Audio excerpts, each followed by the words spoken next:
Gagi pare, wag ka sa akin maghambog and all. I know for a fact na there are times na nahihidaw ka sa kanya. Legit yan, namimiss mo yung tao na dati mong pinadangat and all. Kahit na siya yung dahilan bakit barabanggi ka nagngunguris, siya yung nagtao sa'yo ng so much kulog talaga, and kahit na winalat ka niya and all.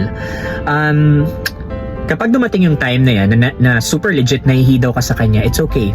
Gagi pare, tao ka lang. Emotions yan eh. Acknowledge your emotions na nahihidaw ka sa sarong tao.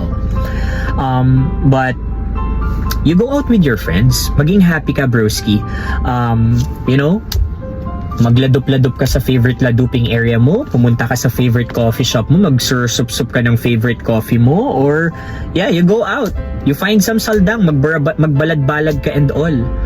And ang hindi okay, broski, is that babalikan mo siya, yung taong yan, dahil namimiss mo lang siya. Gagi pare, kukulgan mo lang yung sadiri mo and all. Remember to choose the people na pinipili ka rin.